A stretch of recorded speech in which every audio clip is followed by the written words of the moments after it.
Johnny Mac with your daily comedy news, and the comedy world woke up. There is actual news today. We'll start with late night. They had some fun with the various goings-on in Congress. Jimmy Kimmel said, I looked it up.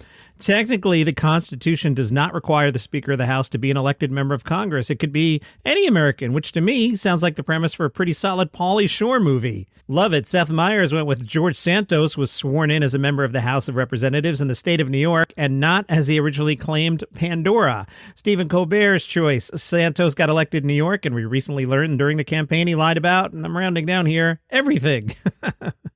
On this next story, trust me, don't glaze over. It's actually more interesting than you're going to think. Fox Digital caught up with Bill Engvall talking about his retirement. I know you're glazing over. You've done this 50 times, Shiny Mac. Stay with me, because this version of the interview is really interesting for the reasons Bill is now giving for retiring. So we'll start with the basic one. Bill said, a friend of mine called me the other night and asked, why do you retire when you're at the top of your game? And Bill said, that's when I want to go out. I never wanted to be that act that people watch and go, you should have stopped last year. But here are the even more interesting points. Bill Engvall said, I used to tell my wife one of my fears was dying on the road. And when we lost Bob Saget and some of these other guys, I thought, the longer you do this, the odds are greater that it's going to happen. We're never able to cheat death, but I've got grandkids now and I want to be part of their life. I find that Saget thing really fascinating. Bill said, there's just more out there for me to do. And listen, it's been a 42-year blast journey. I loved every moment of it. And that's why I wanted to go out loving it too, not hating it. But wait, there's more. Engvall said, I don't think he has any idea what ball he set in motion, but when Will Smith walked on stage and slapped Chris Rock, he unleashed this box that people feel like they can do anything now. There didn't used to be this fear in the back of your head, like, is someone going to come out of the darkness of the stage or the theater or something? He shared a scary moment. Bill's on stage, and he was telling a joke about the time he gave his son a Swiss Army knife. Someone came up to the stage and placed a knife on the stage. Bill said, I was just flabbergasted. At what point did he go, this will be funny? I could have had him thrown out of the theater or anything, but I didn't. I just said, well, don't toss stuff on stage. It's almost like you have to talk to him like a little kid. Especially now, you can't even make any jokes politically just because they're ready to pounce. Really, really interesting.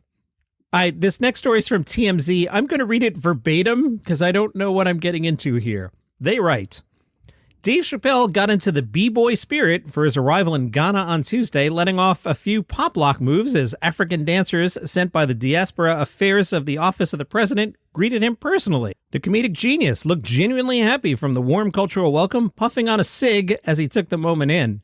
This weekend is the Black Star Line Festival in Ghana. Your headliners include Chance the Rapper and Vic Mensa. Dave might be doing something with Chance? And TMZ adds, stay tuned. Ghana is looking like it's about to be extra lit this week.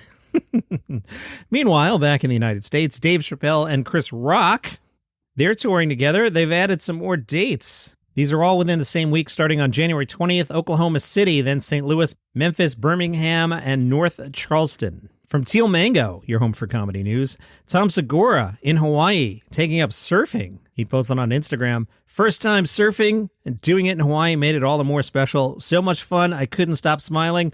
Big shout out to Let's Surf High. Now the HI's in caps.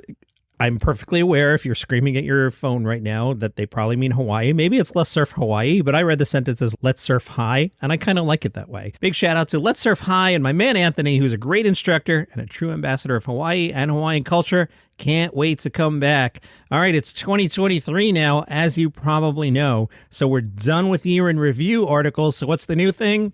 Year in preview articles. That's right. How exciting. The LA Times previewed some upcoming specials. They are excited about Mark Maron on HBO. So is Mark Maron, who said, I've wanted to do an HBO special my entire life. Not since I started doing comedy, but since I started watching comedy as a kid. HBO is where real comedy happened, and I'm honored to be working with them. Some other specials, maybe some of these will make Johnny Mac's end of the year list, include Hannah Gadsby, Nate Bargatze, that one's coming up soon, Mae Martin, Sarah Tiana, and Justin Martindale. Sarah's special is called 44. That'll be out on February 6th. Justin Martindale, perhaps you're like, who's that? I know some people in a basement with a microphone have been like, who's that? Apparently, he is the host of podcast Just Saying with Justin Martindale. No date on that special yet, but it's titled Gay Bash. Hey, big shout out Kenny. Kenny is a member on buymeacoffee.com/dailycomedynews. He does the monthly thing to support the show. Kenny, much appreciated. If you'd like to support the show, there are several tiers. You can go to buymeacoffee.com/dailycomedynews and read the text there. Let's stop off on Gossip Corner. We have 2 items today. First up, is Emily Ratajkowski dissing Pete Davidson? She was on the High Low podcast, and she shared what she believes is wrong with heteronormative relationships, saying men truly think they want an independent woman, but in reality, they don't. They're like, you're special, you've done it. They slowly get emasculated, and they don't know what to do with these feelings, and they resent you, and they start to tear you down, and then you're just back to square one. Many people on the interwebs are wondering, is she talking about Pete Davidson there? So we'll keep an eye on that. Meanwhile, very canceled comedian Louis C.K., he is so canceled. This from Patch, who writes, the stand-up comedian who was accused of sexual misconduct by multiple women in 2017 recently sold his townhouse in Soho for $6.5 million. Poor Louis, who is canceled, by the way, originally listed the house for $8.5 million, but he lowered it to $6.5 million after a lack of interest. That's the price he paid for the 200-year-old townhouse with 13 rooms back in 2012.